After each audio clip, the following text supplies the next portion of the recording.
Hello everyone, welcome to all. Today's topic is types of Archibacteria. Okay, in the previous video, जो previous video थी हमारी उसमें हमने archaebacteria के बारे में डिस्कस किया था. Now we are going to discuss about the types of Archibacteria. As we know that, जैसा कि मैंने आपको बताया है, archaebacteria are of 3 types. Archaebacteria कितने टाइप के होते हैं आपके? 3 टाइप्स के होते हैं. The first is the methanogens, second is the halophils, and the third is the thermoacidophils. And as the name indicates, methanogens. What are the methanogens? These are the bacteria, these are the primitive bacteria which produces the methane. जो क्या करते हैं आपका methane gas का क्या करते हैं आपका प्रोडक्शन करते हैं. ओके, तो first point is that they are strictly anaerobic. They can not survive in the aerobic condition. ये आपका ऑक्सीजन के प्रेजेंस में सर्वाइव नहीं कर पाते हैं, केवल ये आपका ऑक्सीजन के एब्सेंस में ही सर्वाइव कर पाते हैं. अगर इनको ऑक्सीजन की प्रेजेंस वाले आपके एनवायरनमेंट में रख दिया जाए तो ये क्या हो जाते हैं आपका डिस्ट्रॉय हो जाते हैं. Okay, so strictly they are the anaerobic. Okay, and they are found anaerobically in the gut of the several ruminants. Okay, ये मैंने आपको कल भी बताया था. In the several ruminants such as the cow, buffaloes, goat, sheep. Okay, जितने भी आपके रूमिनेंट्स हैं इनमें ये क्या होते हैं आपके उनके गट सिस्टम में आपके पाए जाते हैं. ओके, गट सिस्टम में ये आपके पाए जाते हैं और वहाँ पर को क्या करते हैं आपका मीथेन गैस का क्या करते हैं आपका प्रोडक्शन करते हैं.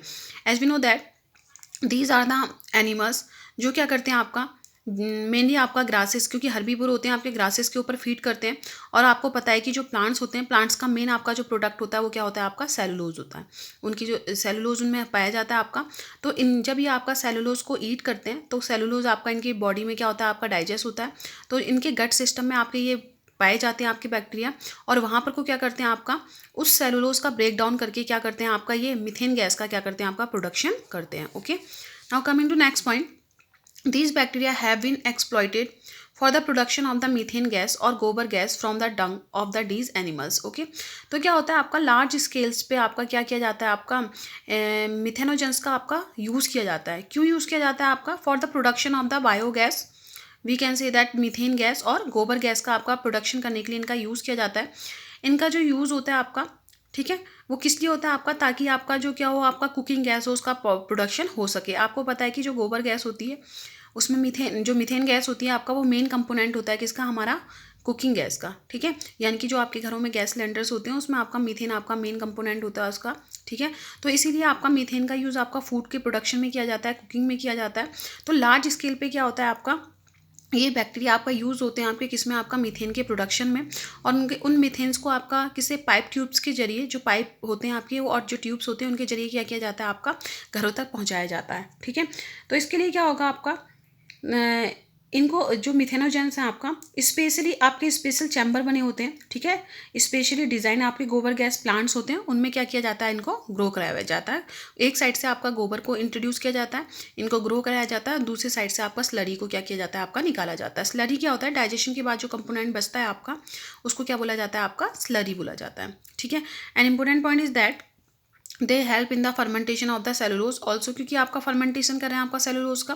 फर्मेंटेशन क्या होता है आपका fermentation is the type of the anaerobic respiration. Fermentation एक तरह से आपका अनएरोबिक रेस्पायरेशन होता है जिसमें क्या होता है आपका ऑक्सीजन की एब्सेंस में आपका फूड का ब्रेक डाउन करवाया जाता है. तो ये आपका सेलुलोज का फर्मेंटेशन करते हैं. फर्मेंटेशन में जो फूड का जो आपका ब्रेक डाउन होता है वो कंप्लीट ब्रेक डाउन नहीं होता है. किसमें आपका CO2 और H2O में कोई ना कोई आपका अदर प्रोडक्ट क्या होता है आपका फॉर्म होता है CO2 के साथ, और CO2 फॉर्म भी हो सकता है और नहीं भी. Okay, and these are the bacteria which produces about 65% of the atmospheric methane. ये हमारे एटमॉस्फेरिक मेथेन का कितना आपका 65% क्या करते हैं आपका प्रोड्यूस करते हैं. And there examples are the methanobacteria, methanobacillus, methanosarcina and methanococcus. वही आपका मिथेनोजेंस है तो उनके नाम के आगे बस बैक्टीरिया, बैसिलस, सार्किना, कोकस जो टाइप होते हैं आपके उनको क्या कर दिया गया आपका पुट कर दिया है. तो याद करने में भी आपको इजी रहेगा. Methanobacteria, methanococcus, methanosarcina and methanobacillus. Okay, now coming to the next point. Next topic के बारे में चलते हैं हमारा जो क्या है आपका हेलोफाइल्स है. As the name indicates what is the meaning of the halophiles. These are the bacteria which are found in the extreme saline environment. Saline कहने का मतलब है आपका जहाँ सॉल्ट का कंसनट्रेशन क्या होगा आपका बहुत ज़्यादा होगा. ऐसे एनवायरनमेंट को आपका सेलाइन एनवायरनमेंट बोलते हैं. और जो हेलोफाइल्स होते हैं वो आपका सेलाइन एनवायरनमेंट में क्या करते हैं आपका सर्वाइव करते हैं like the salt lakes. salt marshes, salt pans, salt solutions, etc. They are also mostly anaerobes. अब यहाँ पर को टर्म यूज हुआ है आपका mostly anaerobes. मिथेनोजेंस में क्या था आपका strictly anaerobes, but in this condition these are the mostly anaerobes. तो आपके कुछ एरोबिक आपके हेलोफाइल्स भी होते हैं, ठीक है. And important point is that in their body there is a chemical which is known as the हेलोरोडोप्सिन. ठीक है, क्या होता है आपका हेलोरोडोप्सिन नाम का आपका केमिकल होता है, ठीक है. And this chemical is use to pump in chlorides. ये केमिकल यूज होता है आपका क्लोराइड्स को बॉडी के सेल के अंदर क्या करने के लिए, आपका पंप इन करने के लिए, ताकि क्या हो आपका सेलुलर डाइजेशन ना हो, डिहाइड्रेशन ना हो पाए आपका सेल का, यानी कि जो सेल है उसका डिहाइड्रेशन ना हो पाए, उसके लिए आपका इनमें आपका एक अडेप्टेशन है. इनमें आपका हेलोरोडोप्सिन नाम का क्या होता है आपका एक केमिकल होता है, और वो केमिकल क्या होता है आपका क्लोराइड्स को क्या करता है सेल के अंदर इन करता है, जिससे सेल आपका प्रिवेंटेड रहती है, किससे आपका सेलुलर डिहाइड्रेशन से. Okay, now coming to next point. Important point again आपका बैक्टीरियोरोडोप्सिन. ठीक है, अभी हमने किसके बारे में पढ़ा, आपका हेलोरोडोप्सिन पढ़ा. हेलोरोडोप्सिन क्या था आपका केमिकल था जो क्या कर रहा था आपका, किसमें यूज हो रहा था आपका क्लोराइड्स को सेल बॉडी के अंदर इन करने के लिए, ताकि आपका सेल आपकी सेलुलर डिहाइड्रेशन से क्या रहे, आपकी प्रिवेंटेड रहे. Now next is the halophiles. Halophiles क्या है आपका, जो नेक्स्ट इज द बैक्टीरियोरोडोप्सिन. बैक्टीरियोरोडोप्सिन क्या है आपका, इट इज़ अ पिगमेंट. ये क्या होता है आपका पिगमेंट होता है. It is a photoreceptive pigment. Bacteriorhodopsin क्या होता है आपका, दोनों में देखो रोडोप्सिन आए हैं, एक में आपका हेलो है, दूसरे में आपका बैक्टीरियो है, तो याद करने में आपको तकलीफ नहीं होनी चाहिए. हेलोरोडोप्सिन क्या है आपका केमिकल है जो आपका क्लोराइड्स को सेल के अंदर क्या करता है, आपका इन करता है, ताकि सेल आपकी प्रिवेंट हो सके, किससे, आपका सेलुलर डिहाइड्रेशन से. और बैक्टीरियोरोडोप्सिन आपका पिगमेंट है, वो केमिकल और क्या आपका पिगमेंट है. वैसे तो पिगमेंट भी आपके केमिकल ही होते हैं, लेकिन एक पर्टिकुलर वर्क की वजह से उनको पिगमेंट नाम दे दिया जाता है. So these are the photo receptors. ये क्या होते हैं आपके फोटो रिसेप्टर, क्या होते हैं आपके पिगमेंट होते हैं जो आपका लाइट में क्या होते हैं आपके एक्टिवेट होते हैं, क्योंकि फोटो रिसेप्टर हैं तो ऑब्वियसली लाइट में ही आपका एक्टिवेट होंगे. And their function is to work as a proton pump. ये किसकी तरह फंक्शन करता है, आपका प्रोटॉन पंप की तरह फंक्शन करता है, ताकि क्या हो सके, आपका एटीपी का क्या हो सके, आपका प्रोडक्शन हो सके. आ रहा है समझ में. Bacteriorhodopsin is a pigment which is useful, ठीक है, विच इज़ यूज और which act as a proton pump, यानी कि ओनली लाइट की प्रेजेंस में. आ रहा है समझ में. जब आपका लाइट प्रेजेंट होगी आपकी, चाहे वो आपका आर्टिफिशियल हो चाहे वो आपका नेचुरल हो, लाइट प्रेजेंट होगी तो क्या होगा आपका, ये प्रोटॉन पंप की तरह क्या करने लग जाएगा, आपका वर्क करने लग जाएगा. और आपको बहुत पता होगा कि proton are very necessary for the production of the ATP. ATP के प्रोडक्शन में आपका प्रोटॉन्स का बहुत ज़्यादा इंपॉर्टेंट होता है. आगे आने वाले चैप्टर में रेस्पिरेशन में और फोटोसिंथेसिस में हम इसके बारे में डिटेल में स्टडी करेंगे कि कैसे आपका H+ आयन या फिर क्या होते हैं आपके जो प्रोटॉन होते हैं वो आपके इंपॉर्टेंट होते हैं, किसके लिए, आपका एटीपी के प्रोडक्शन के लिए. ठीक है, तो ये एटीपी के प्रोडक्शन में क्या करेगा, आपका हेल्प करेगा. इसको याद रखना है आपने. पहला है आपका क्या है, हेलोरोडोप्सिन है, और दूसरा क्या है आपका बैक्टीरियोरोडोप्सिन. ओके, तो क्या होता है आपका एटीपी का प्रोडक्शन हो गया. And what is the use of the ATP. As we know that ATP is use for the survival of the organism. किसमें होता है, किसी भी ऑर्गेनिज्म के सर्वाइवल के लिए आपका एटीपी नेसेसरी होता है, चाहे वो एरोबिक हो चाहे आपका एनारोबिक हो. तो जो आपका एटीपी फॉर्म हो रहे हैं आपका, वो बहुत ज़्यादा इंपॉर्टेंट है आपके किसके लिए, आपका एनारोबिक बैक्टीरियाज के लिए, एनारोबिक कंडीशंस के लिए, क्योंकि आपको पता है जो हेलोफाइल्स होते हैं वो आपके एनारोबिक भी हो सकते हैं और एरोबिक भी हो सकते हैं. ओके, तो इसके एग्जाम्पल है आपका हेलोबैक्टीरियम एंड हेलोकोकस. ओके, एक्सेट्रा कर सकते हैं आप. इसके अलावा और भी बहुत सारे होते हैं आपके. Now coming to the third type of the archaebacteria which is very important, thermoacidophils. Two names are there, thermo यानी कि टेम्परेचर, एसिडो यानी कि एसिड. ओके, यानी कि पीएच लेवल. तो ये क्या होते हैं आपके, these are the type of the bacteria which can survive in both extreme heat and the acidic pH. यानी कि ये क्या होते हैं आपके ऐसे बैक्टीरिया होते हैं जो आपका एक्सट्रीम टेम्परेचर, दो तरह के एक्सट्रीम कंडीशन में आपके सर्वाइव करते हैं.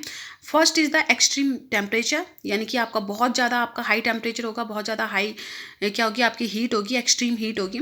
और दूसरा होता है आपका एसिडिक पीएच, यानी कि अराउंड 2, यानी कि 2 के आसपास रहता है आपका. इतने पीएच लेवल पे ये सर्वाइव करते हैं. आपका बहुत ही कैसा पीएच लेवल होगा आप सोच सकते हैं. ठीक है, ये आपकी इन दो एनवायरनमेंट कंडीशन में क्या करते हैं, आपका सर्वाइव करते हैं.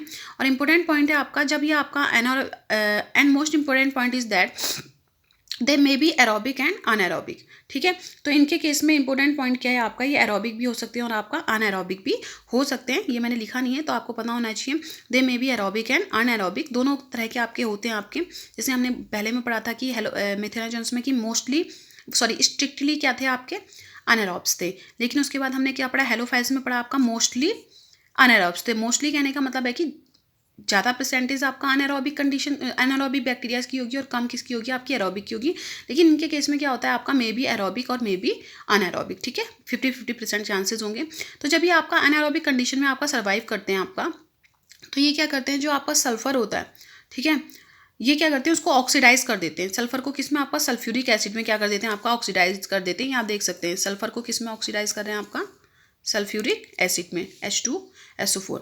और जब आपका सल्फर सल्फ्यूरिक एसिड में आपका ऑक्सीडाइज होता है, तो उससे क्या होता है, आपका एनर्जी क्या होती है, आपकी लिबरेट होती है। और इस एनर्जी का यूज़ करते हैं किसमें, अपने लाइफ प्रोसेसेस में। Okay, and the thermo acidophils can survive in the high temperature and low pH। अब देखो एक इंपॉर्टेंट फीचर है आपका, ठीक है, ये हाई टेम्परेचर में और लो pH में आपका कैसे सर्वाइव करते हैं। ये तो अनएरोबिक कंडीशन हो गई। एरोबिक कंडीशन में आपको पता है, ठीक है, अलग कंडीशन होती है, फूड आपका ऑक्सीजन की प्रेजेंस में ब्रेक डाउन होता है, उससे आपकी एनर्जी रिलीज हो जाती है। यहाँ पर वो कह रहा है कि अनएरोबिक कंडीशन होगी तो क्या होगा, आपका जो बॉडी के अंदर जो आपका क्या है, ऑक्सीजन वगैरह जो प्रेजेंट है आपका, उसको यूज़ करके, वाटर के टूटने से बनता है आपका, उनको यूज़ करके ये क्या करता है, आपका सल्फर को किस में कन्वर्ट कर देता है, आपका सल्फ्यूरिक एसिड में क्या कर देता है, आपका कन्वर्ट कर देता है, उससे जो एनर्जी रिलीज होती है उसका यूज़ कर लेता है।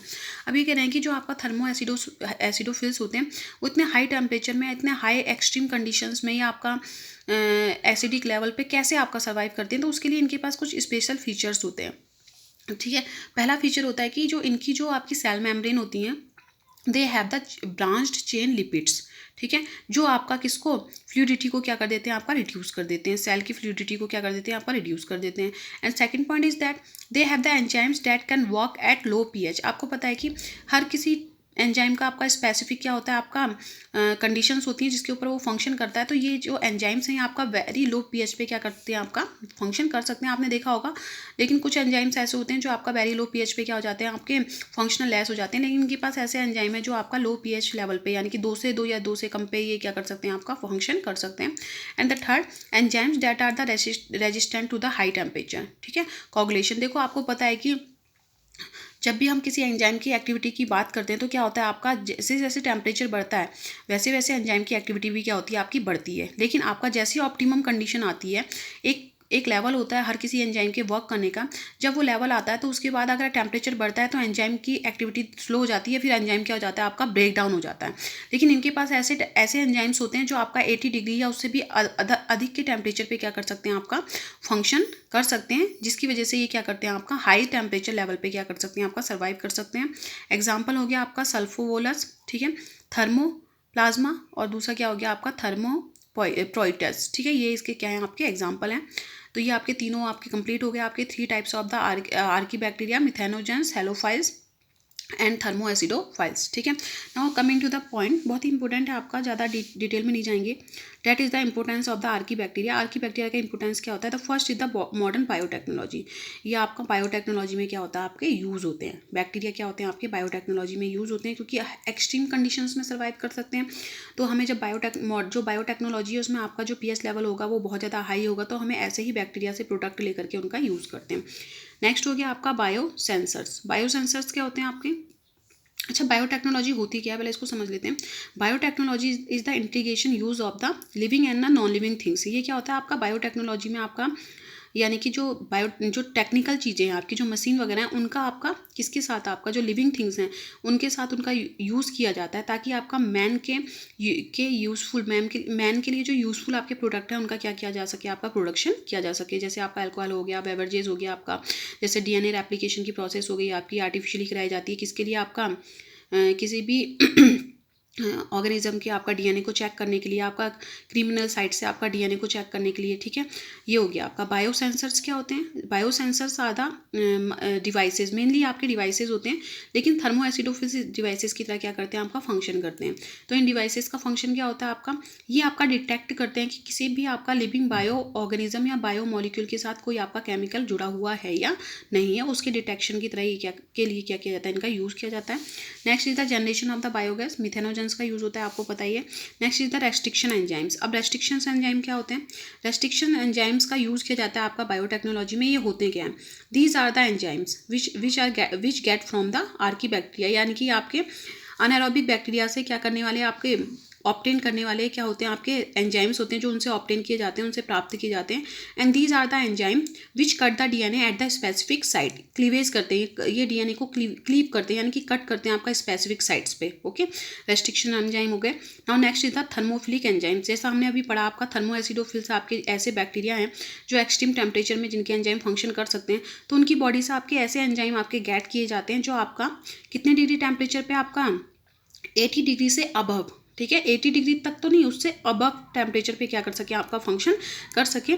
कि ये भी हम आपका ये 12th में आपका बहुत डिटेल में आपका इसके बारे में दिया गया है। आपका जो आपके थर्मोफिलिक आपके एंजाइम्स होते हैं, रेस्ट्रिक्शन एंजाइम होते हैं, जब बायोटेक्नोलॉजी आपकी पढ़ी जाती है उसमें, ठीक है। तो इनका इस एंजाइम का यूज़ होता है आपका डीएनए का आर्टिफिशियल रेप्लिकेशन कराने में या फिर आपका डीएनए के सिंथेसिस में। ओके, तो ये क्या हो गया, आपके इंपोर्टेंस हो गया। तो आज का टॉपिक हमारा कंप्लीट होता है। In the next video we will discuss about the bacteria. ये हमने आर्की बैक्टीरिया पढ़ा, सेकंड क्या है आपका बैक्टीरिया, उसके बारे में हम डिस्कस करेंगे। ओके।